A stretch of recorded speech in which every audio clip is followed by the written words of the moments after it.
Welcome to New Possibilities. I speak truth to power without fear. So this video is a response to Cynthia G. She did a video about the Starbucks situation, and in that video she talked about black people and their attitudes about voting and how voting isn't an answer to the problem of racism and white supremacy. I'm going to provide more information about her video, but for those of you who have not seen her video, I'll include a link in the description box so that you can watch it for yourself. And also, I want to let people know that I did a prior video on the Starbucks situation. I'll post a link to that video in the description box and in the card so that people can watch it who have not had a chance to see it.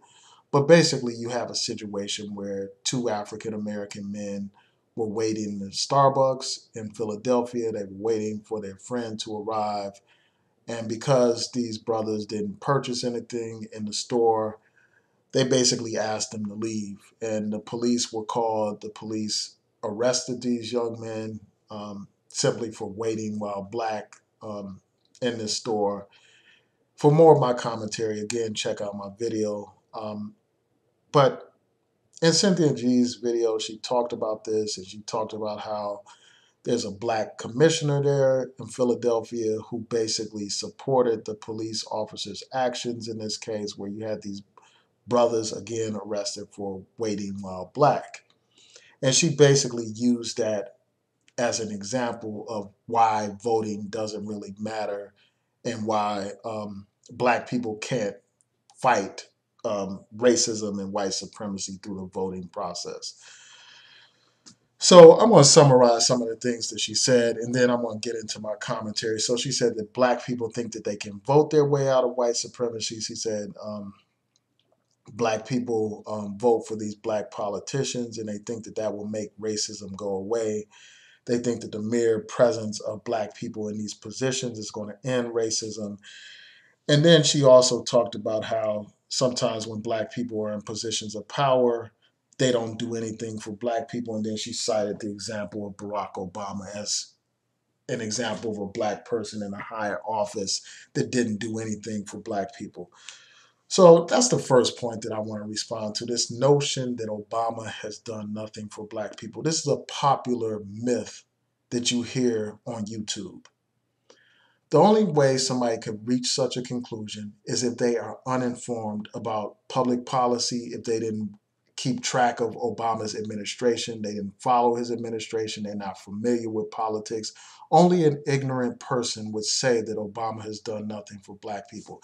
And you hear this kind of ignorance espoused by these uh, extreme fake pro-blacks, these people that want to downplay the significance of the electoral process. So they're one group of people that say Obama has done nothing for black people. Then you had these far-right conservative sellouts that say the same thing. And the funny thing is, these conservatives, these far-right conservatives, and these fake pretend pro-black people, they have a lot in common. I did a prior video where I was talking about are the Hoteps, the new coons, and stuff like that.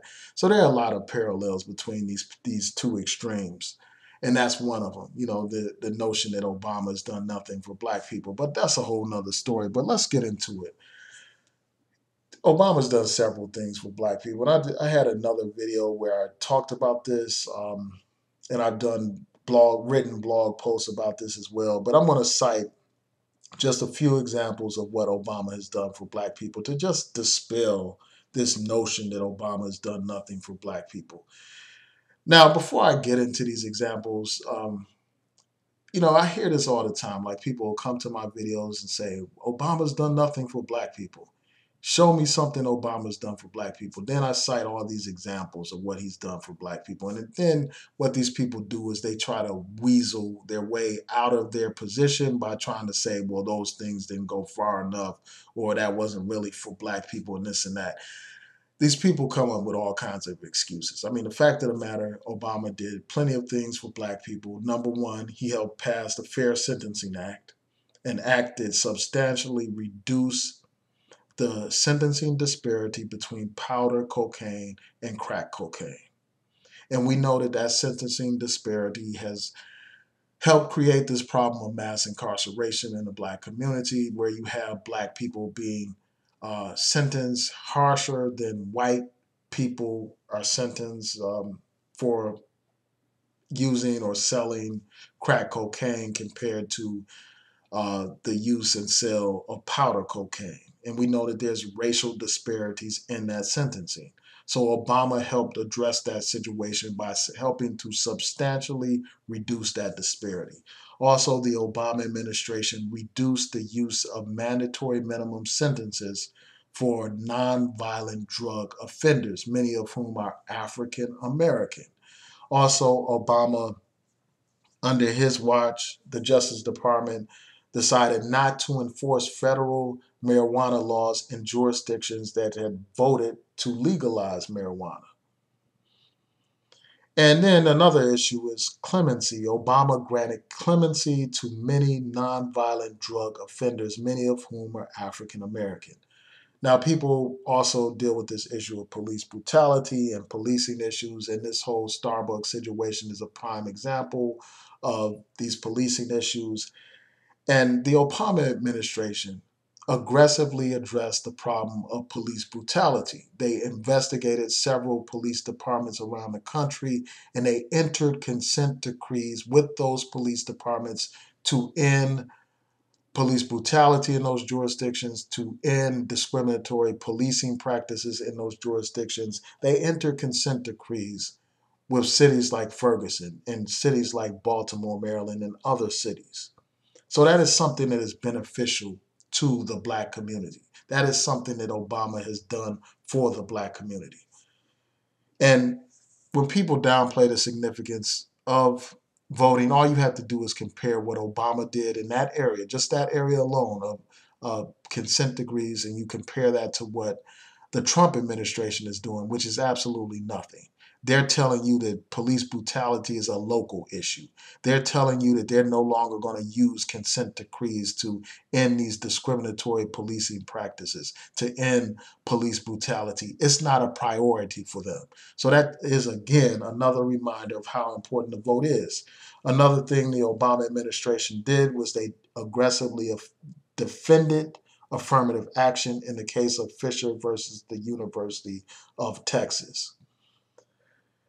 And we know that many African Americans benefit from affirmative action. Now, I know that people want to get into some debate about how these other groups benefit and this and that and blah, blah, blah. But the fact of the matter is, significant numbers of African Americans benefit from affirmative action. They would not have opportunities to higher education or to graduate degrees if it wasn't for affirmative action. Affirmative action made it possible for people like myself and many of my peers to go to law school and to get different types of graduate degrees.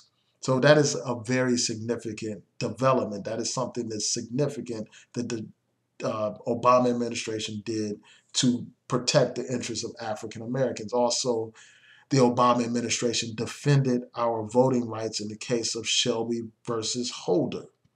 And they also defended voting rights in the Texas voter ID cases. And that brings me to another point. Like, if our vote was not important, if it did not matter, if it wasn't a threat to racism and white supremacy, why in the hell would white supremacists lynch black people for trying to vote? Why in the hell would they impose poll taxes and literacy tests and all that kind of stuff if our votes didn't matter, if our votes didn't have any impact on society? Why would they be trying to suppress our vote today if our vote didn't matter?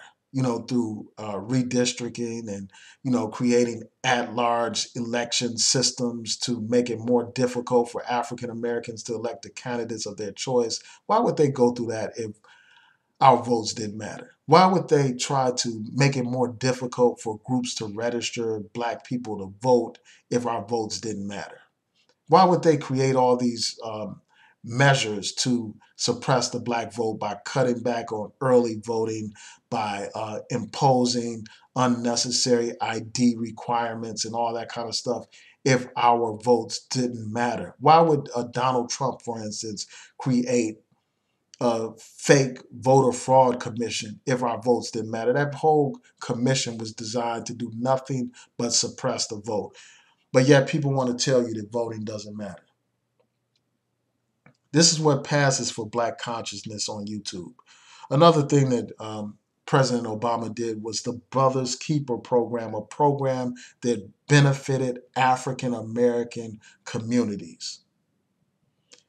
And the last example that I will note is his effort to reduce unemployment in the country as a whole and in the black community in particular.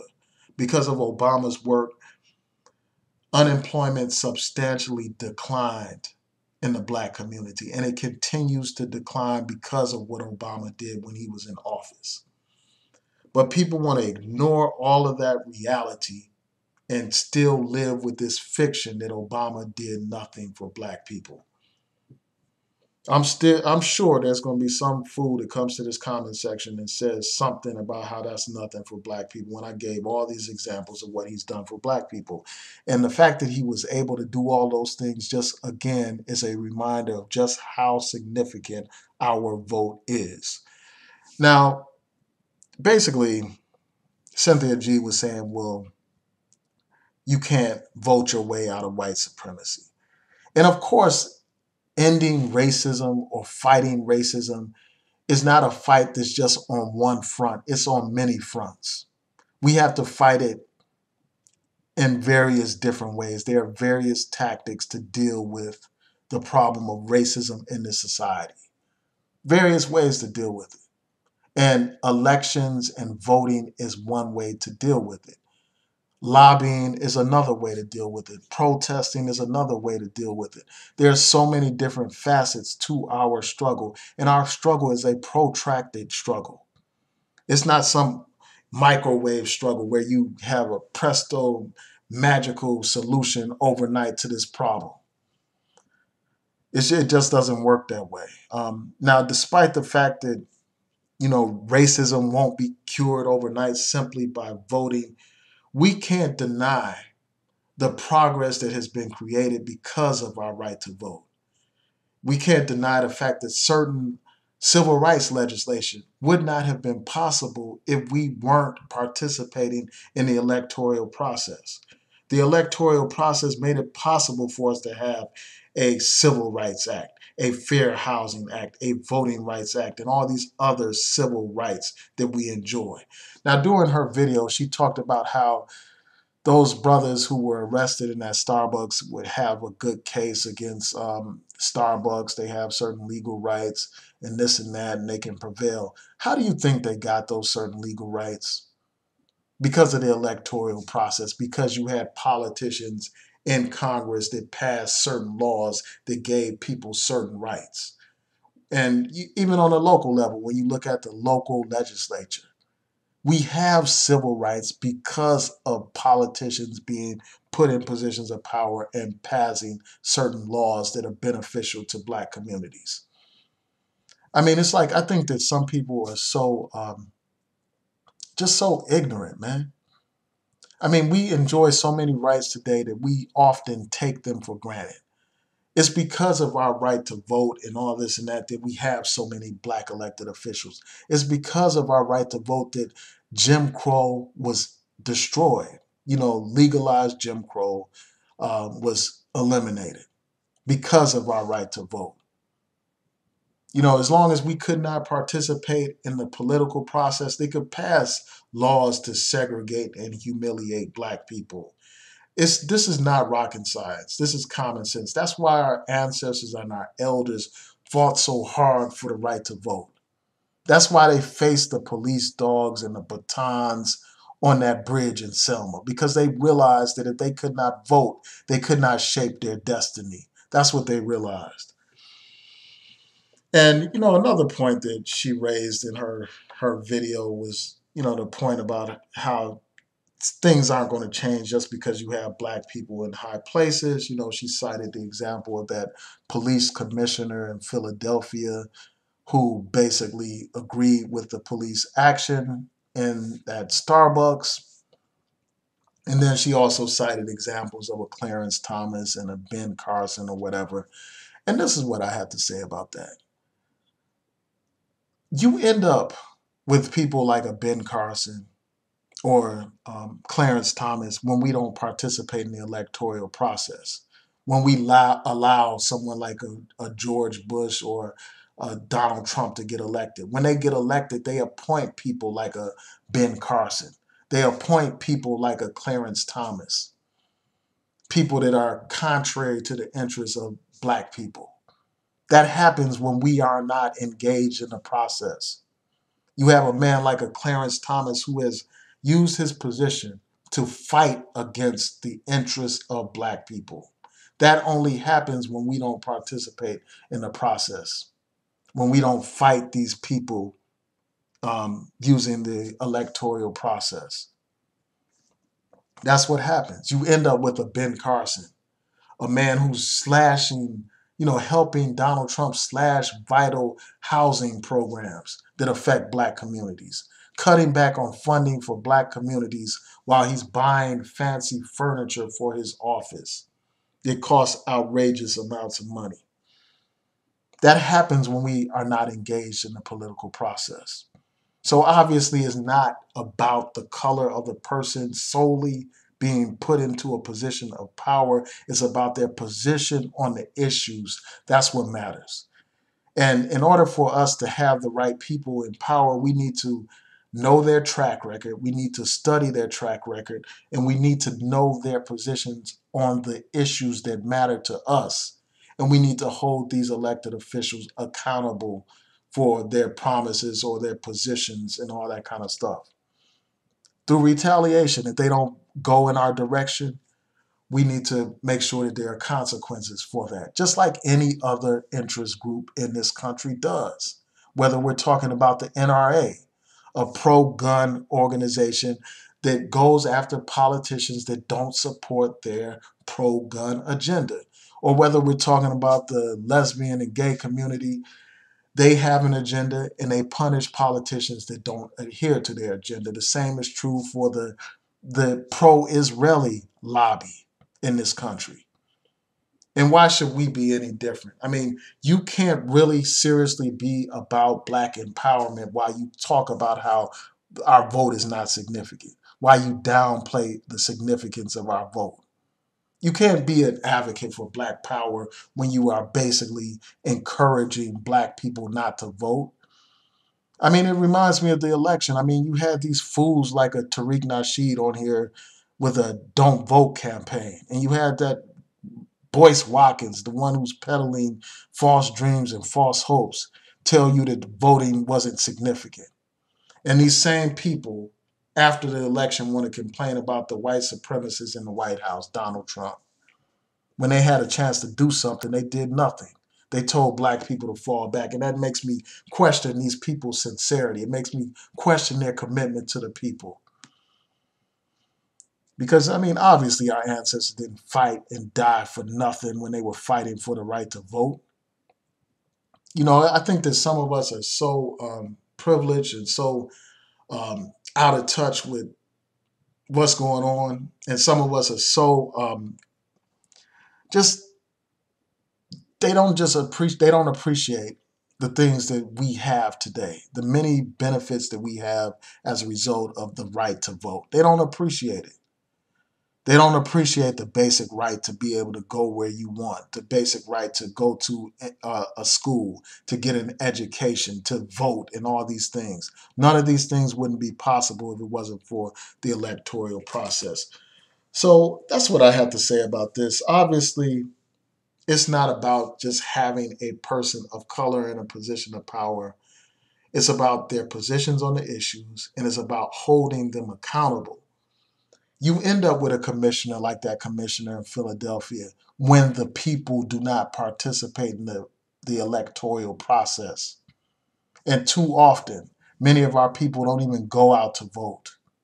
Too often, the voter rate in the black community is too low.